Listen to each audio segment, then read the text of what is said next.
What's going on? Welcome to another live edition of Real Fans Real Talk. Oh man, what's going on? Welcome to another live edition of Real Fans Real. Come on, man. Eric, you know that's my patented maneuver, man. It wouldn't be a live episode if we didn't get the dual audio. Thanks. But listen, man, it's okay because it's a big night tonight, baby. We got Game 7 going on. Boston Celtics versus the Miami Heat.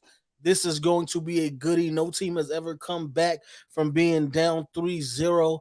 Boston has done the impossible, just tying this game up at 3-3. So before we get into Game 7, let me introduce my co-host, my brother, Eric Sanchez, aka Legend in Two Games. What's going on, man? What's really good, bro? You already know what time it is. It's the best two words in all the sports. Game 7. We are honored to be able to have the opportunity to go live right before the Game 7. So much on the line, so much legacy that can be altered depending on how tonight plays out, man. But I'm just excited to get to it. Facts, facts, facts. You see, I'm still in my. I was at the beach earlier.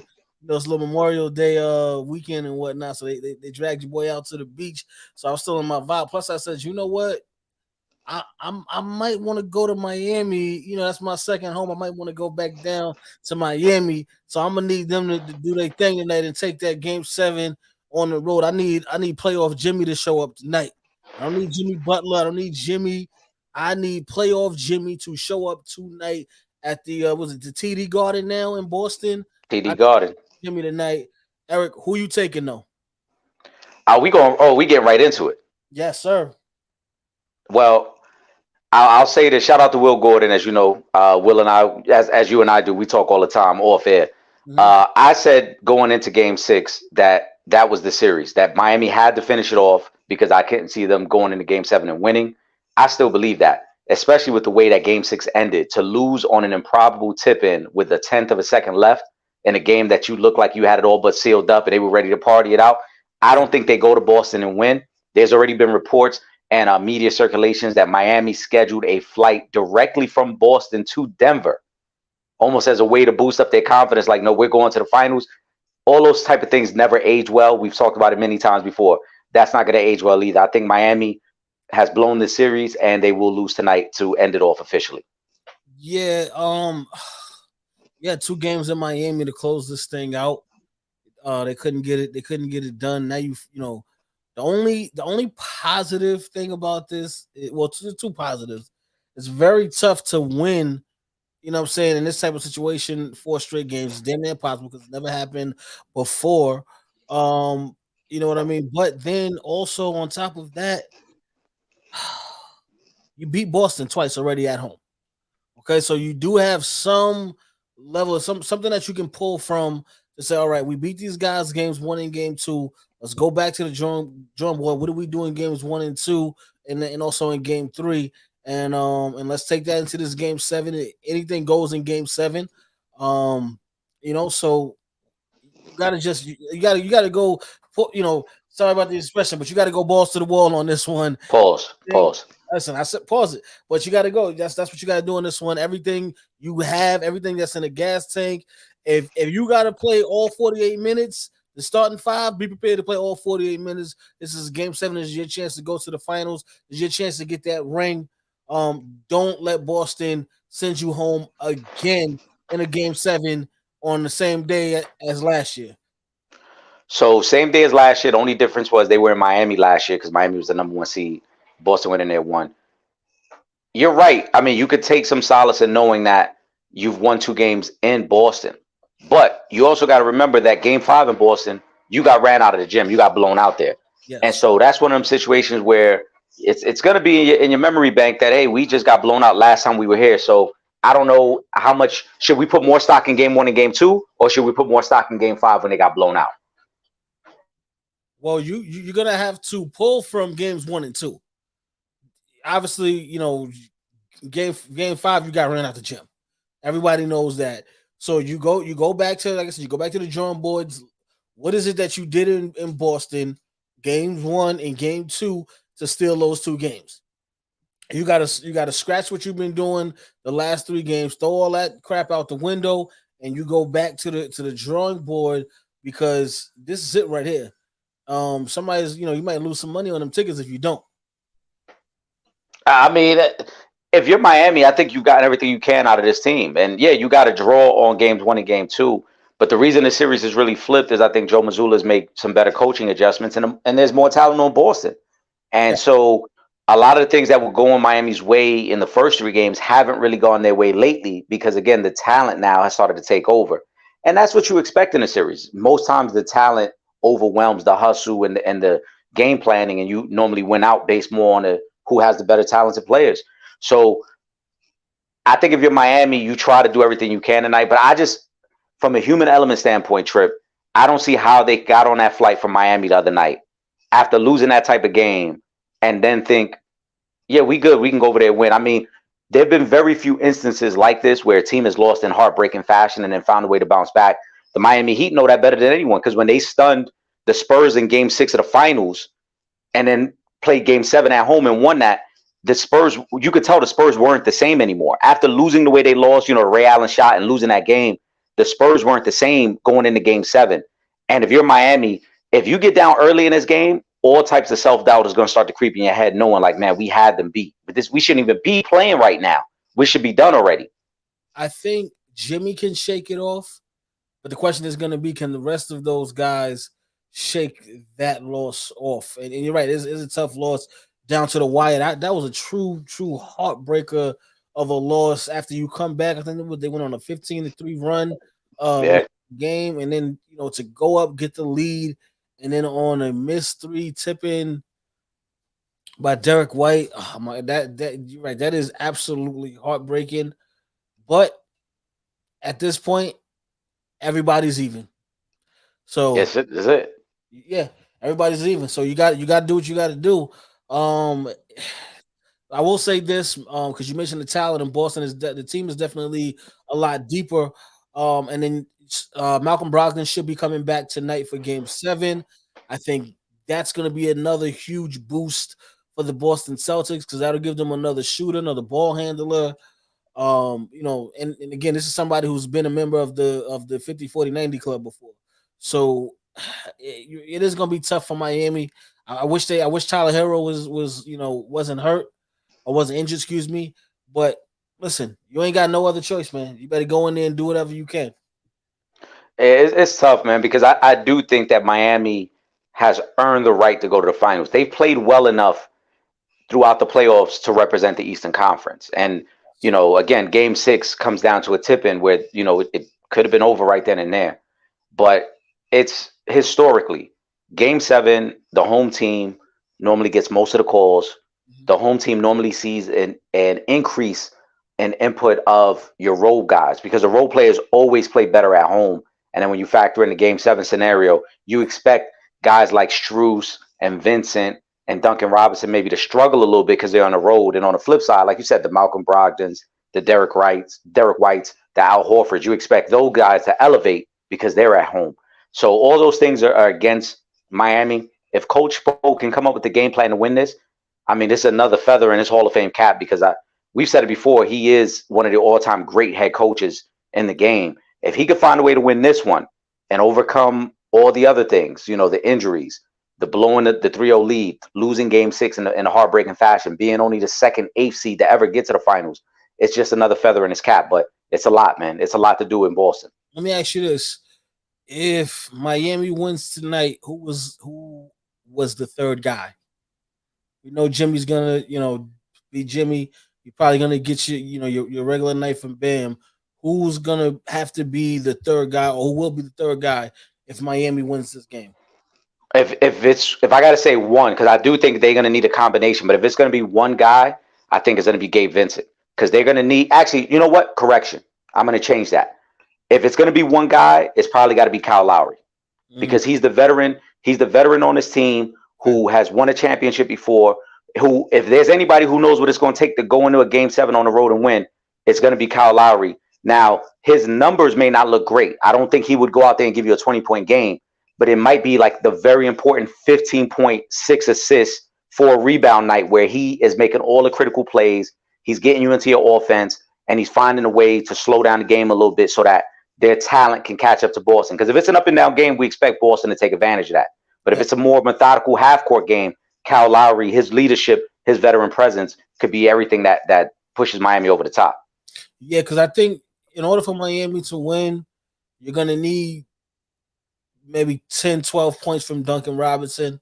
You're going to need 15, 16 from Gabe Vincent. You're going to need 15 from Kyle Lowry. It's going to have to be a couple of guys to step Right. up. But I do agree it has to be in this situation. It's usually going to be the veteran presence. In this case, it is Kyle Lowry. He is he is an NBA champion. He's been in the playoffs a lot of years, so he does know what it takes to close out a series.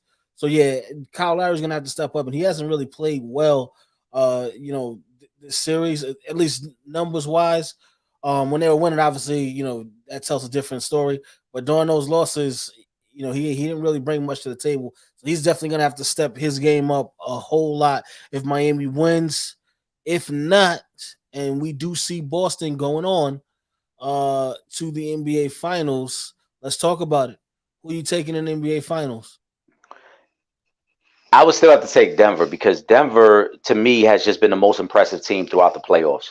And a lot will be made about the way they handled the Lakers in the Western Conference Finals, but they got Phoenix up out of there in 5-2. They haven't played any games. They have shown why they were the number one seed in the Western Conference. So I think I would be hard pressed to go against Denver in a series against either one of these teams. Miami has some deficiencies on offense. I think Boston has a lot of deficiencies on defense. Denver could exploit either one of those teams. So I like Denver, man. Yeah, I mean, listen, at this point, Denver is going to be well rested too. On top of that, I think it's going to be tough. For either one of these teams to go in and beat Denver in this series, just because I mean they're going to be all banged up and battered by the time they even get to Denver. Meanwhile, Jokic, Jamal Murray, and those guys they laid up right now, chilling, resting, getting their bodies right. They about to start getting back. Getting their 1-2 back up, but they had a whole lot of time to rest. Meanwhile, these guys is going to war. It's tough for me to pick against Denver in this series. If I had this matchup wise, I'd say Boston has a better chance against Denver because you take the Jason Tatum and Jalen Brown effect.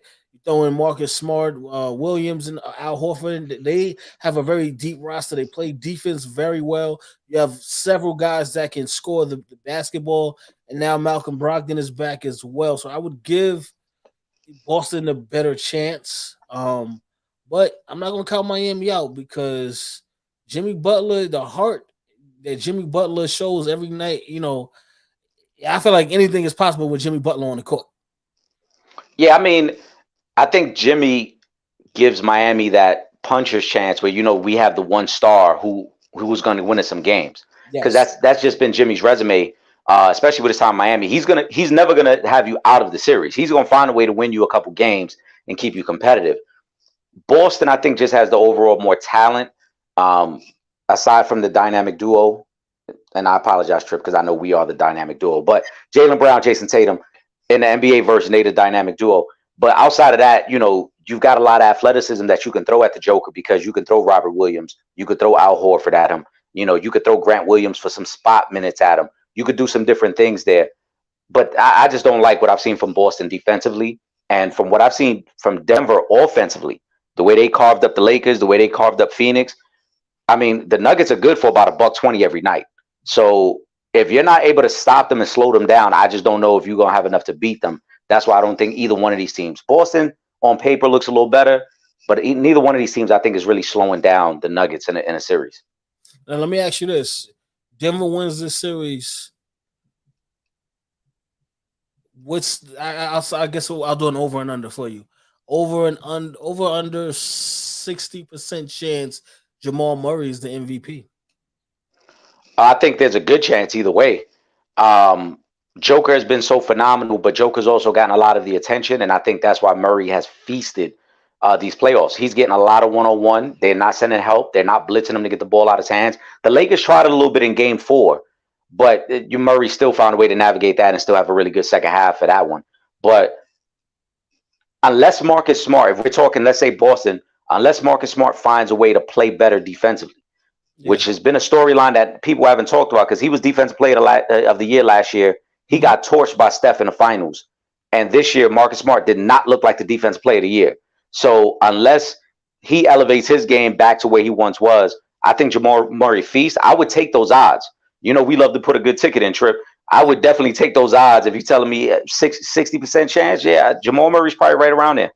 Facts. Now, we shout out to everybody that's on the live right now. Keep Shout out to Drunk. Drunk be showing us a lot of love, man. Shout out, Drunk. I don't know what you sipping on, but I'm sipping. Shout out to you, man. the word. Shout out to Drunk. We got somebody else. We got another believer in playoff Jimmy, man. Jimmy's best chance of winning the chip is against Denver. He's got to pull this off. I agree. Listen, this is his chance right now. I don't know how many more times Jimmy Butler's gonna be able to get these guys back to the finals. You know what I mean? So, this is you got to make this one your year. Okay, you went, you lost to LA in the bubble. You got bounced out last year, and to Boston. This is your redeeming year. You got to go out there and make it happen if you're Jimmy Butler, because I'm trying to go back down to Miami. Well, I'm going back down to Miami in July, but I would move my trip up if the Heat make it to the finals. Because I'll make a phone call. Shout out to Joe's down there, with the Heats, and I have to pop up at one of them games, man. Listen, I agree with Drunk. This is a golden opportunity for Jimmy if you can get there. But I also think too, Jimmy has done everything he can, and tonight really is going. Like I need a little bit more from Bam Adebayo tonight. I need him to play like an all-star. I need those shooters like Strus, like Vincent, like Duncan Robinson. I need them to step up a little bit too and help Jimmy out a little bit because Jimmy has done everything he can do to get you to this point. Mm-hmm. And at no consolation prizes. We know that it's about winning. But what Jimmy has done for the Miami Heat for these last 4 years, when you're talking about going to the NBA Finals in the bubble, and being undermanned and even taking the Lakers to 6 games, when you talk about last year going 7 games against Boston and doing everything he can, and he chose to shoot a three when he probably could have went in and tried to draw contact and get a layup, and then this year is the eighth seed to do what they've done. Jimmy has done everything he can for the Miami Heat. Tonight he needs some help. If Jimmy gets you 35, great. But if Jimmy gets you 25, I need other guys to do 15 or better and help you out a little bit because Jimmy has literally carried this team throughout the playoffs. Tonight is the night the role players got to step up for him. I need 25 and 12 from Bam tonight. This sounds like you put a ticket in, but that's none of my business. It's none of my business. If Miami's gonna win, we're gonna need a night like that from Bam. You gotta have Bam. Has got to have 25 Listen, and 12 tonight in order for Miami to win. and shout out to Drunk. I agree. Like I said, he said, I think Marcus Smart could lock up Jamal Murray. Again, are we talking to Marcus Smart that was defense player of the year or the Marcus Smart that has struggled at times throughout these playoffs? Because Marcus Smart has looked really good the last 3 games. But if you look at the first 3 games, he's let his offensive struggles leak over into the defense, and he wasn't as great defensively. I would love to see the matchup if it happens. I think Marcus Smart could definitely hang with Jamal Murray and give him some trouble. But he's got to be all the way, and he got to be all the way locked in. Yeah, I definitely agree. We gonna see though. Hold up, let me see. Oh yeah, I I'm, told you. I'm outside, man. Yeah, he got that. Right, Drunk. He was too specific with the numbers. That lets you know already that the parlay is it. The numbers were way too. If you would, if Trip, if you would have said, "Oh, I need him to," you said 25 and 12. You were very specific with the numbers. Yo, listen, we ain't got that many games left, man. I got to get my last couple of bets in, man. Who knows how long the finals is gonna go? Listen, shout out to everybody on FanDuel and DraftKings trying to turn a profit, man. I ain't mad at it. Facts. I'm definitely outside with it, man. Oh my goodness, gotta love it, man. Again, shout out to everybody that's in the chat right now. Keep dropping those comments in. We have a little NBA investigation going down into one of the referees. Did somebody pull a Kevin Durant? One of these refs got a burner account. He What did. they are investigating referee Eric Lewis. He's you may know him from a couple of ejections throughout this season. One in particular, Pat Bev. So you might know him from there. But it's said that he has a burner Twitter account. He's been a naughty boy. Uh, you know, it's kind of crazy when you think about this with the ref because you got to know a lot of times I'm sure refs take some stuff personal. Like we're only I'm human, sure. right? So I'm sure you're taking a lot of stuff personal, especially 9 out of 10 times, not even nine, it's probably 10 out of 10 times. You're gonna, as the ref, you're the smallest person on the court, so it's kind of like everybody's kind of punking you anyway. So you got to be in your feelings at one point or another. Um, but what does the league do in this situation, Eric? It's tough. I mean, it's possible suspension if they find out that there's some sort of bias with any game that he refereed. But it's a terrible look for the league. I know the leagues take a. I mean, the refs take a beating. We know that. We criticize the refs every week. We've talked about it. Twitter does it. Instagram. Every social media platform has people complaining about the refs, and I get it. But it's a terrible look because some of these tweets are very biased. Some of these tweets are him kind of being vindictive about things that people say about refs. And for the league, as you mentioned, you want referees that have integrity and that can do the job in spite of any criticism that they may receive. And Eric Lewis seemed to take a lot of things personal and then try to take jabs at people through this burner account. I could see the league suspending him for a year, bro. I could really see it. Yeah, and so the problem is going to be because we already think just the slightest wrong call or miscall, you taking it personal against one of our teams. We Yep. feel the way about that. But now, if you have a situation where you have a ref taking personal shots at players through a fake Twitter account, then that's going to make me believe even more that maybe he did let that call go by, or maybe he did exaggerate on that call over there.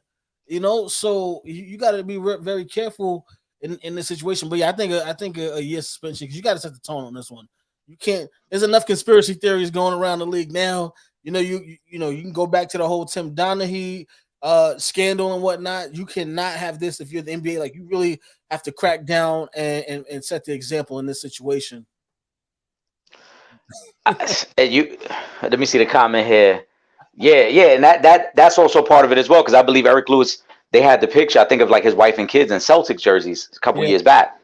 So there's a lot of layers to this trip, as you mentioned, because you don't know at what point was he giving preferential treatment to certain teams or players, and then other times where he was being vindictive and holding grudges against certain guys. So the integrity of his officiating is now completely called into question.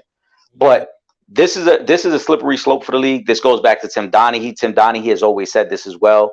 For those that don't remember, Tim Donaghy was a referee that got caught up in a gambling scandal as a referee. He wasn't the one that was calling the Lakers Sacramento game, which is like the most notorious game that people always reference. But yeah, he talked about other refs who were involved in that game, and he knew certain details that people wouldn't know unless you were part of that. So it's a very tough situation for the league. Let me see what Drunk said here. no, Unemployment line, no way. Hey, listen, the reason I say it starts with a year is because they would have to prove that the calls were done from a standpoint of I don't fuck with you, so I'm calling this against you, or I do fuck with you, so I'm letting that slide. And that's the tougher part to prove. The tougher part to prove is that he is giving preferential treatment to certain guys, unless they have some sort of Twitter exchange or email exchange where he might be talking to Kevin Durant saying, "Yo, y'all good on this night." Other than that, yeah, it's no. Other than that, really, it's a burner account, and he yeah, could say, "Yo, I was just letting off some steam. I was upset, so I did it from a burner account." yeah. But But you still got to get him out of there because you can't just because you said I was using as a burner account because now I don't know where your biases, how far your biases go, and what are you willing to do if you don't agree with something that a player said or did. well, in general, it's a tough situation because I think the league and we talked about this before, Trip, and the cross reference. We talked football with Calvin Ridley, who's coming back now. How he got the year suspension for gambling on one game, right? The refs are the easiest part of the game to corrupt. They really are. The refs, based on bias, based on who they aligned with, can say you're not getting calls tonight, or I don't fuck with you. You're not getting calls tonight, or I do fuck with you. You're getting calls. So the gambling thing, the Twitter alliance of I'm a vent here, all those things tie into it now. And if Eric Lewis, let's say this is deeper than Eric Lewis, pause. Let's say there's more to it than just a Twitter account. then you start to peel back certain layers I think the league doesn't want to peel back. And that's why I think they'll try to get rid of it quick. I think they'll try to say, look, it'll be a 1-year slap on the wrist, get them up out of here, but we're not going to investigate too much. Because if we investigate too much, what stopped this from becoming similar to the John Gruden situation in the NFL, where now we're starting to pull back so many layers that we don't want to get to that part of the truth. We don't want to uncover too much. Yeah. Let's just resolve this and get you out of here as quickly as possible. Absolutely. Yep, you're absolutely right. Because it's gonna look worse on the league than anybody else. Like the league loses the most. So it makes more sense for them to say, all right, let's make everybody happy. A hefty suspension, a year. We damn near gonna be forgotten about him by the time he comes back, if he even comes back to the NBA and refs again. And then in that case, it's like, all right, good, because nobody now remembers what happened anyway. Nobody's gonna talk about it. It's over with. Yeah. Like I said, it really comes down to how much the league wants to uncover with this. Yeah. If it's just as simple as like, oh, we're going to put out a couple of tweets to show people that he was mad at a couple of players, fine. But if you pull back that curtain too far and you start exposing certain things or certain conversations, because if he got a burner account, let's be real, Eric Lewis is in his 50s. If he got a burner account, how many other refs got burner accounts? Yep. How many other refs are having these same conversations that Eric Lewis is having? And then the integrity of the whole game now gets called into question. Yeah. Because the same way that when Tim Donahue came out, everyone said there's no way that he was the lone wolf that was doing this. Well, Eric Lewis ain't the lone ref that got a burner account that's speaking on some things he shouldn't be speaking about.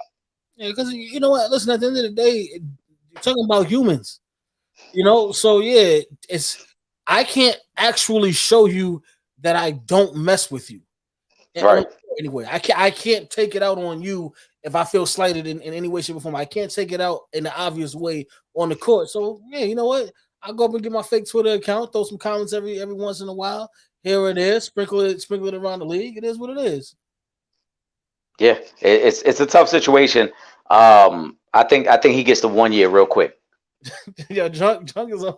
He going in tonight. They do control the games, drunk. I mean, it's unfortunate because they have the power. They can sway a lot of outcomes. They can really affect how a game is played. They call 2 quick fouls on a superstar and he got to sit out for a quarter. That changes the dynamic of the game. Yeah. Yeah. It is what it is.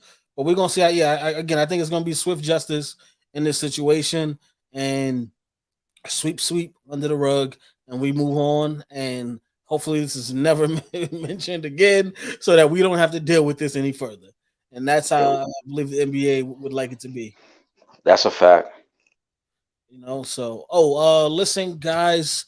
I know we got a lot of new subscribers and new followers. But our old followers that have been watching us for years on television and are still watching us on television, we are back on our charity run this coming Saturday, June 3rd. We're going to be rocking out with Ballin' for Peace. Shout out to Haran H2O Hargrave. The celebrity basketball game is going to be going down in the Bronx at Lehman College from 3 to 8 p.m. You can hit up at Ballin' for Peace for tickets to the event. You don't want to miss the game. It's going to be a lot of celebs in the building. And, of course, Real Fans Real Talk is once again sponsoring the dunk contest. We will be giving out $500 to the winner of the dunk contest. And then there's also going to be a 3-point shootout. There's some youth activities that'll be going on as well. But definitely, if you are going to be in the New York City area, try to pull up to Ballin' for Peace at Lehman College this Saturday. Yeah, that's a fact, man. I'm not going to be able to make it this year. I wish I could because I know the dunk contest is going to be crazy. But Trip, you're going to have to hold it down for the family. You already know. Yes, sir. Yes, sir. Yes, sir. And shout out to Haram, man. Definitely, that's family right there, man. So I wish him much success. I know the event is going to be crazy. Fact. Shout out to Eric Barkley as well. He has agreed to. We had to get the other Eric in there and to help us out judging since he was. Yeah, man. So we got Eric Barkley, retired NBA guard. He's gonna be helping us judge the dunk contest. So if you guys are in New York, try to pull up. It's gonna be at Lehman College, in the Bronx, and we'll have some footage from the game and from the dunk contest, that we'll drop on the Thursday night show. So if you guys are in the New York City area, Thursday nights 8 to 9 p.m., You can watch us on Verizon 43 BPN2. If not, you can still watch us anywhere in the world. Just go to the website realfansrealtalk.com. Click on that red button on the homepage, and you can watch from anywhere in the world. Again, Thursday nights from 8 to 9 p.m. on Verizon 43. We are there. Let's jump into some football because we Let's get had it. a very, very big name wide receiver just released. They just dropped him. And then nothing, no trades, no nothing. They just dropped him. Arizona Cardinals said we've had enough of DeAndre Hopkins and he can just go. And where he goes, no one knows as of yet. But if I got 2 cents in this thing, and DeAndre, I know you watched the show. My guys down in Baltimore wouldn't mind having another legit number one receiver to stand across from Odell Beckham Jr. On the other side, Mark Andrews, the young fellow Zay Jones they just drafted with a really bright young running back in J.K. Dobbins in the backfield. I'm just saying, man, come on to be more, man. They'd love to have you, brother. I mean, they're one of many teams that would love to have him. Mm-hmm. You're talking about one of the best receivers in football. Um, First of all, I Trip. I'm not one to say I told you so. I am one to say I told you so. I'm full of shit. But uh, the Cardinals, I've been dissing the Cardinals for years because they are a joke of an organization. It's been very apparent for quite some time. I got on Cliff Kingsbury until they finally fired him. And then this is like the epitome of when you're a joke organization. You have a Pro Bowl wide receiver. And instead of you just being patient and finding a trade partner, even if it meant you taking a third round pick, a fourth round pick, but just getting something back for the quality of player that you're giving up, you just outright release him. And then you take a $30 million cap hit for releasing him. Now, I don't understand how any of this makes sense for a team like the Cardinals, who have a lot of holes to fill, who are not close enough to Super Bowl contention, who are probably going to miss their starting quarterback next year for the first half, maybe third of the season, 3/4 of the season. So you just outright release the guy and take a $30 million cap hit as opposed to finding a trade partner. And Drunk, I agree with you. I think Baltimore would be amazing for him and Odell together. But I think the ultimate cheat code out there would just be if he go to Kansas City Yeah, and and he say, listen, if y'all think Tyreek was putting up numbers with Mahomes, wait till y'all see me with him and Kelsey together. Uh, I think he goes. I think Kansas City is the move. I think Kansas City is savvy enough to find a way to get the money and make it work. And you can make all of that incentive based and say, look, DeAndre, you get to 60 catches, you get this number, you get the 70 catches, you get the 80 catches, 90 catches, all very attainable markers in the season. You yeah, can get this amount of money, and we can incentivize this whole deal and make it where you make another 8 to 10 million purely based off incentives, but the cap number will be low because we're going to sign you for a very low deal with all these incentives included. Hopkins to KC is the move for me. yeah. I think Hopkins. I think the Chiefs can make it to the Super Bowl with or without Hopkins, but I think they win another Super Bowl with DeAndre Hopkins. Still one of the best wide receivers in football, and you put him with Patrick Mahomes and Travis Kelsey. That's all you need. I don't really care. Shout out to Pacheco too. Oh yeah, but then like I said, the physicality of Pacheco with that. I Yeah. mean, wow. What are you going to do with that? I think that would be a great move. I wouldn't mind the Jets making a run at him. As well. Put him along on the other side of Wilson and Brees Hall with Aaron Rodgers and the Jets. I think they should try to make a run at him. Buffalo should try to make a run at him.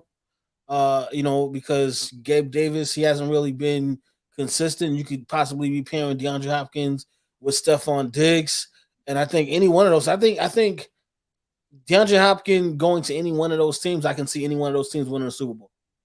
Oh Um, yeah, of course. Of course, and listen, I understand your point of view on that, Drunk, where he said he forced his way out. He did force his way out, yeah, but he didn't have a no trade clause. He didn't have much leverage other than I don't want to be here. So if you're the Cardinals, you still find a trade partner. yeah, You know what I'm saying? You still find a way to get some sort of draft capital back, and that's where I say the Cardinals completely fumbled the bag on that. If you're Hopkins, though, I think Buffalo makes a lot of sense. I think Baltimore makes a lot of sense. I think the Jets make a lot of sense. I think all the teams you mentioned, Trip, make sense. To me, the reason Kansas City sticks out the most is because out of all those teams, Kansas City has the proven track record of offensively, we can still get you your numbers and still have the team success, right? Buffalo, will it work there? Maybe it could, but are we going to be able to pay you up front what you want? Probably not. So now we need you, right? We need to throw the incentives in there. Same thing, Baltimore. Can we pay you up front? Probably not. So I'm going to want the incentives. I want to be able to know that I can get to 80 catches and 1,200 yards. Yeah. Kansas City, that there's no doubt. We know what Andy Reid does every year. They're going to throw the ball. Patrick Mahomes is going to throw for 40 touchdowns, 5,000 yards. Everyone eats, B. Everyone's getting the ball out here. Pause. So DeAndre Hopkins could go there and have a phenomenal season, man. Hey, listen, Eric, we might need to get Drunk on the show because I like where he's going with this one right here. Listen, I like Drunk. I like him, man. This is the one right here that just got Drunk a guest appearance on the show. Drunk, we're gonna have to talk off air. We're gonna get him on. We're gonna get him on the show because he's been phenomenal. His, you know what I'm saying, he tunes in, he shows a lot of love, he comments, and it's good stuff. He ain't just commenting nonsense. It's good stuff. Yeah, he definitely knows what he's talking about. Yeah, see, you're right though about getting something. I guess this is why we see superstars going for 6 rounds. Yeah, absolutely. Yeah, at least get some, man. Because if you're telling me they taking a $30 million cap hit, Drunk. Yeah, you're not gonna right, and you telling me I can't get one pick back? Somebody? Yeah, that's crazy, man. Oh well. The Cardinals gonna be the Cardinals. Cardinals gonna be the Cardinals. That's all I can say is oh well. Because yeah, and it ain't my team. Thankfully, it ain't my team. My team has been good so far. But yeah, I think any one of those teams, I wouldn't mind seeing DeAndre Hopkins in Kansas City though, because I do think they can repeat with Kansas City. But I would love to see him go to Baltimore because I think Baltimore can win the championship this year with DeAndre Hopkins alongside of Odell and Mark Andrews. I think they can make that happen. I think it would be a phenomenal team.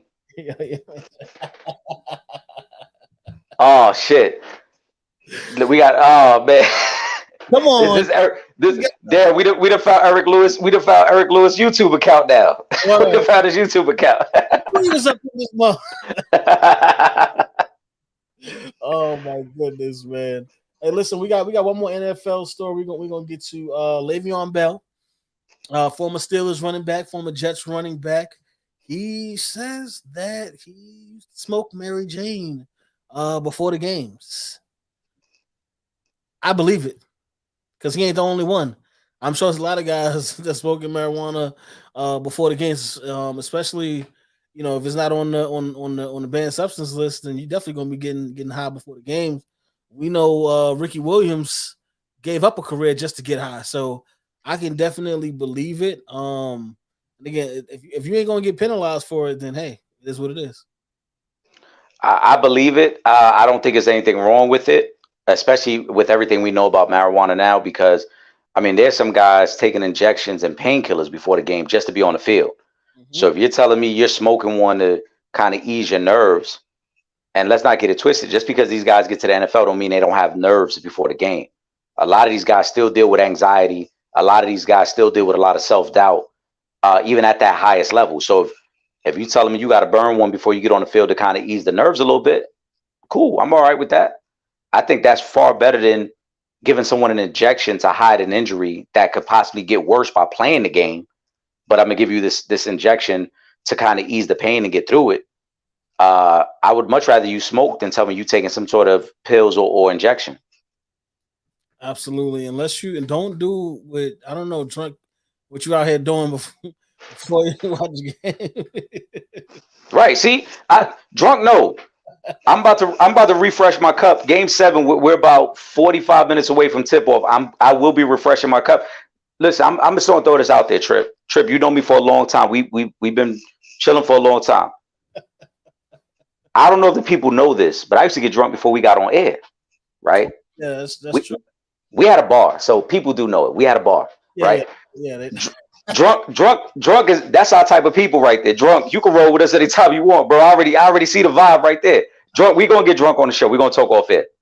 That's the one thing I do miss about us not being in the studio every week is that we had the bar in the We studio. had a live bar. Yeah, we had some dope bartenders on the show as well, but we used to get lit. Shout out to Soundview Liquors as well. Soundview Liquors in the Bronx, they would send us bottles for every show, every live show that we did, and we used to get right, before, during, and after the show. And after, it's a celebration. Exactly. It's a celebration. But Absolutely. yeah, but Le'Veon Bell should not be criticized for that. And there are a lot of former NFL players, and we see it on some of these other platforms. I don't want to name them, but some of these other platforms talk about smoking before the game, after the game, or after practice as recovery. I don't think there's anything wrong with that, especially with everything we know about marijuana now. There's nothing wrong with that.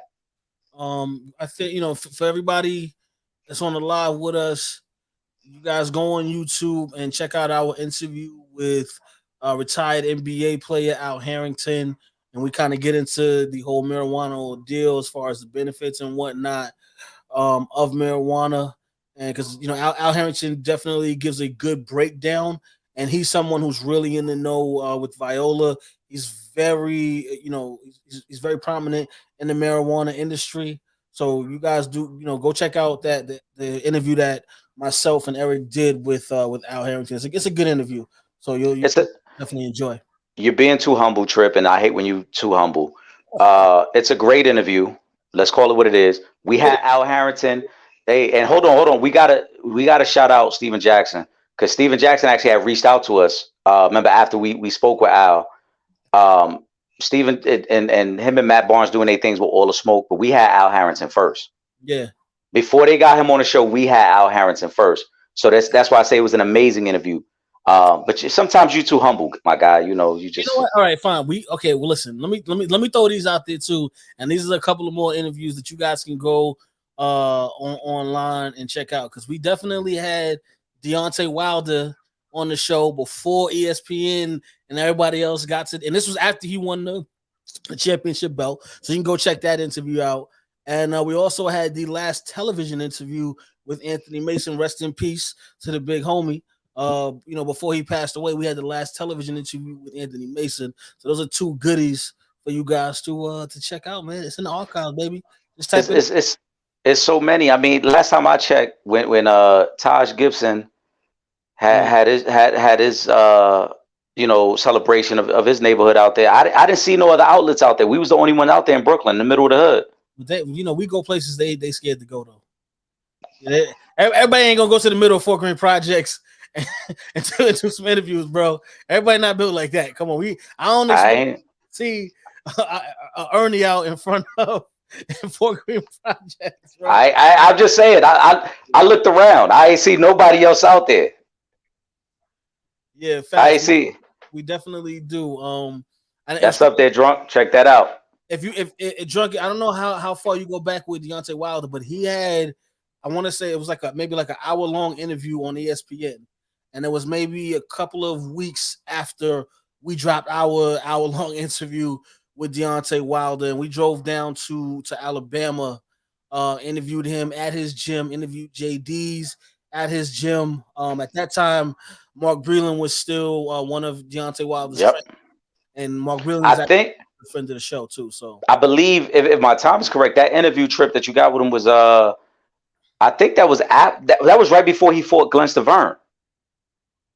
no, he beats Oh, it the. was right after. Oh, it was right after. It was either one title defense or two title defenses after the Staverne fight because I remember asking him a specific question, Okay. Staverne, because everyone was saying that he couldn't go the distance in the fight.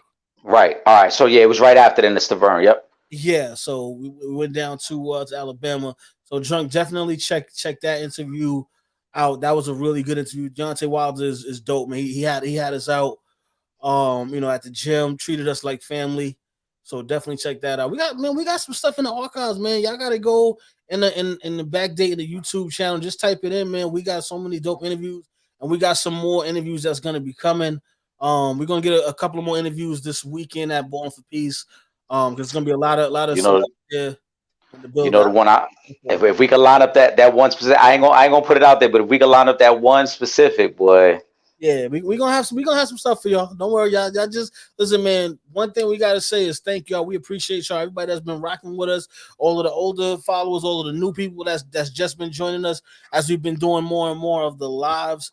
We got a lot of content, and I think a lot of people got to catch up too because we've been doing this for a very long time. We're 7 television awards in right now. And we've interviewed some of the biggest people in sports and entertainment. So just go through the channel, man. Just check the archive files and see, and you guys will see there's a lot of people that rock with us in every genre from sports to music to acting. So just stay in the loop, man. Because we got a lot of stuff going on. The family is back again, back at the Garden, baby. Bruce Carrington, my friend, your friend, The shoot, future champ. the future champ is back. And he said he was going to stay active, and he meant it. He is going to be back on June 10th. He's back at the Garden, man. What's up, man? I'm so glad you told me that because I called you earlier and I told you a specific date I was thinking about coming up to the city. Did I not? Did I not tell you? I might have to rearrange. We gonna have to speak with Shoo Shoo. But shout out to Drunk. We appreciate you, bro. I see. Yep, he said he found that joint back in 2015. I'm telling you, the work has been getting put in for quite some time, man. But Only cap is right here. It's the only cap we do. that's it. Nah, Shoo. For the people that don't know, he is a rising star. He had just last year alone 2 knockouts that were knockout of the year candidates. He is continuing to ascend and do great things in the sport of boxing and definitely put on for Brooklyn. I'm excited to see what he does June 10th because again, I see Shushu as a future champion of the sport. There's a guy who has shared the ring with some. If you think somebody's a big time fighter anywhere in the weight range of 130 to 140, Shushu probably been in the ring with them. Let's keep it a buck. Now they've sparred, they picked each other's brains. He gave us some of the biggest names in the sport that he's gone up against in sparring sessions and in training. Shushu is without a doubt one of the bright stars of the sport. He's going to be a champion. What we said, Trip, we said 2 years before he's an official champion. Yep. So y'all keep following Shushu. We might have to step into the Garden. I love the Garden. We might I love the Garden. we might have to make that one happen. And then after that, we might just have the fight of the damn decade on our hands with this one. We might have it. Woo. We might have it. Oh my goodness. Terrence Bud Crawford versus Errol Spence Jr. is locked in for July 29th. Let me make sure you July 29th. It is going down. That fight is the one that everybody has been wanting. We finally got it. And I think right now, boxing is setting the tone right now. I don't know what happened, who flipped the switch and did what. Maybe they've been watching us and how we've been talking. But boxing has flipped the script, and we are getting the fights that we want to see. So you got to love it, man. If you're a boxing fan, you have to love what is going on. Talk to me about this fight, Eric. Early prediction, who you taking? Oh man, I hate to give an early prediction because we're still 2 months away. But in terms of the first part you mentioned, I think the young guys of this sport, I think we got to tip our hat and give them an applause because the young guys of this sport are challenging themselves and saying, "I want the best guys." And recency bias, obviously, we know about Tank and Ryan, but what Devin Haney has done recently as well can't be overlooked. Not only taking on Lomachenko, but taking on the challenge to go to Australia to fight Kambosos for the belts. What Canelo has done, Canelo has gone up in weight classes multiple times to, show that I am a legend of this sport and I'm willing to try to win as many belts as possible. The young guys of the sport, Canelo's a little bit of an older statesman now, but the younger guys, I think, have really challenged themselves in a way that we forgot about. And these guys want to fight the best. These guys are willing to put their O on their line. These guys are willing to risk it all for an opportunity to be legendary. And Spence Crawford, this was a fight that's been teased for about 2 years now. We've talked about it for longer than that, but it's really been teased for the last 2 years. Now that we get it, it's amazing for these guys. I think it's going to be the first fight of a trilogy. I really think these guys are going to end up fighting 3 times because that's how evenly matched they are. Can we be that lucky? I think we're going to be that lucky. I think we're going to get a trilogy in this rivalry between them because they're so evenly matched.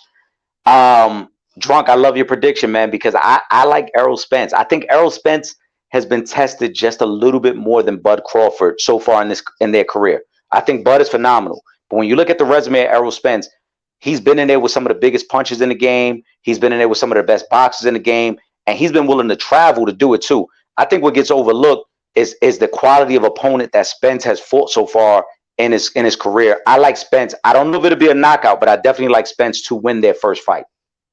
Yeah, absolutely. I gotta agree, man. I think, and I love both of these guys. I think they're both great fighters, both warriors in that ring. And again, this is no slight to either one because I think either one of these two brothers can win this fight. Personally, though, if I gotta put my money up, put my last dollar on it, I gotta go with Errol Spence Jr. to win this one. That's just Yeah, how I see it. and I agree. And like I said, it's not against Bud Crawford because I think Bud is amazing himself. Yes. But the quality of opponent for Errol Spence has been a little better. Like I said, when he went and fought Kell Brook, he went and fought Kell Brook at a time when nobody wanted to fight Kell Brook. Mhm. When he fought Danny Garcia was still one of the most feared guys at 147 because of his power. When he fought Sean Porter, these are the fights when he just took out Ugas after Ugas' impressive victory over Manny. These are the things that show you where Errol Spence is as a fighter. And I just think the quality of fighter that he's had is a little better than Terrence Crawford. So I got to take Errol Spence. Yeah, yeah. And that's a great point. See, I wasn't even going to mention Mikey because Mikey went up in weight to fight Errol Spence.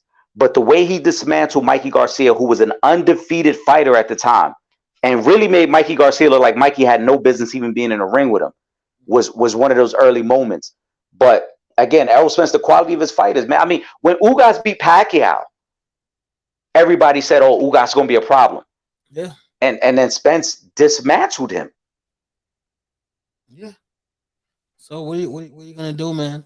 Oh, let me say this. That Bruce Carrington fight is actually on the undercard for the Teofimo Lopez Josh Taylor championship fight. So that's good company to be. We got to call the guard. We got to call the guard.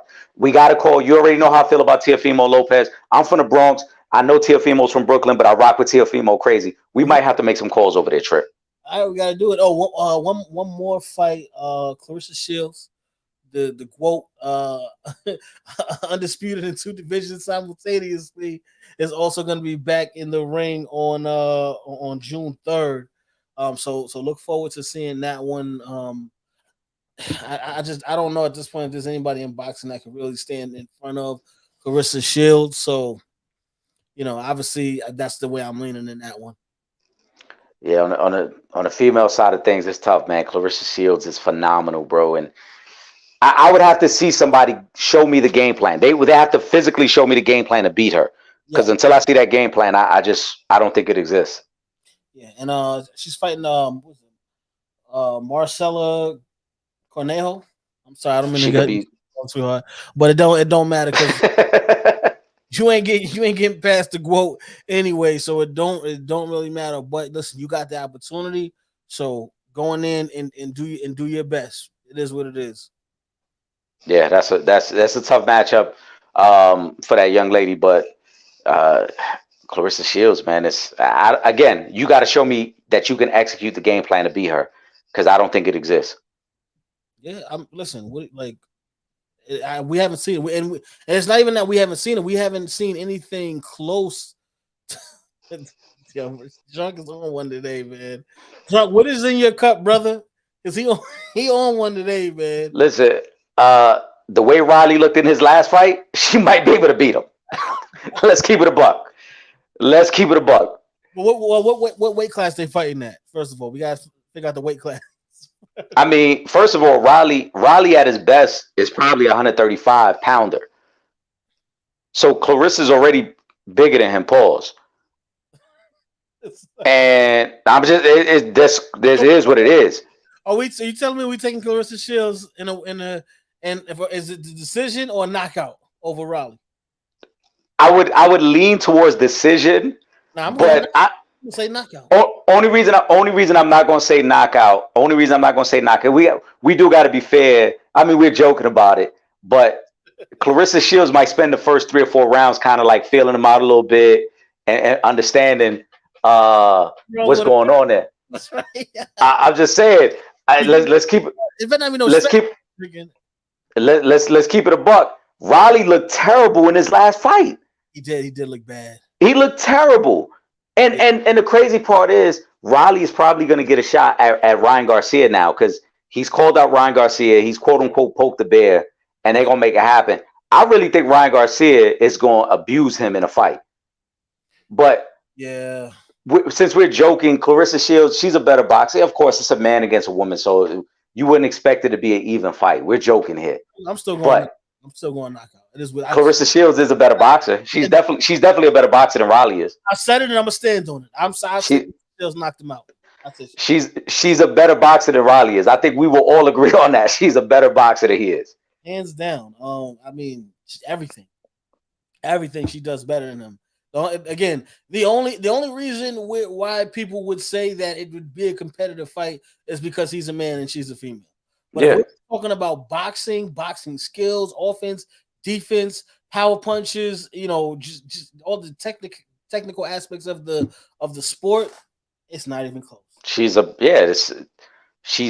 way more technically sound than Riley Romero is. Yeah. But like I said, Riley's probably gonna get the fight with Ryan Garcia.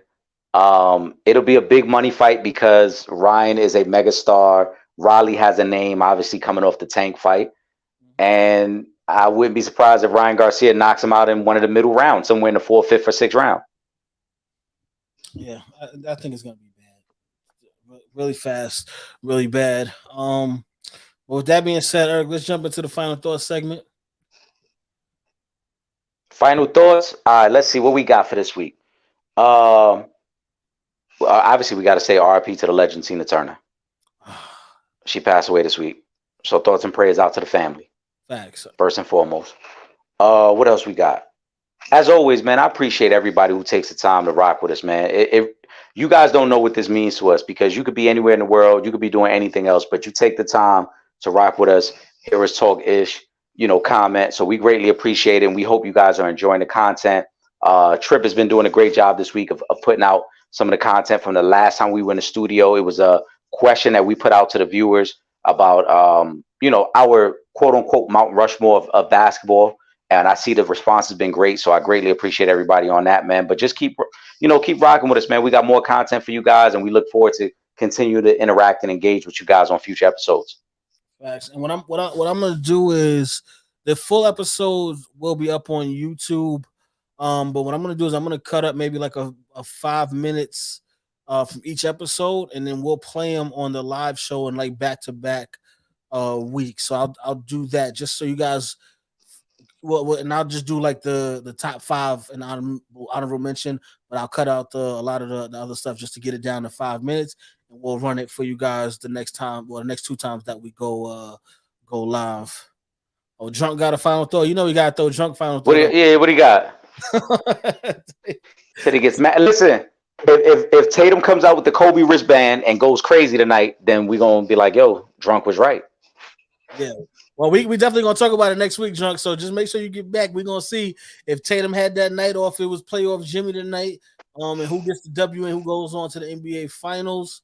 With that being said, though, I'm just gonna make my final thought once again. If you guys are in the New York City area, support, man. Come out and check us out at Ballin' for Peace. Everything is for a good cause. So just hit them up on at Ballin' for Peace if you want to get tickets. And if not, you can see us there because we definitely gonna be there judging the dunk contest and moving and grooving how we move and groove. Again, that is Saturday, June 3rd from 3 to 8 p.m. It's going down at Lehman College in the Bronx. So if you are in the New York City area, just hit up at Ballin' for Peace, BALLIN, the number 4, and then Peace. And they'll give you all the info that you need. Now, with that being said, for myself, Trip Young, my brother, legend in 2 games, Eric Sanchez, we're up out of here. Peace.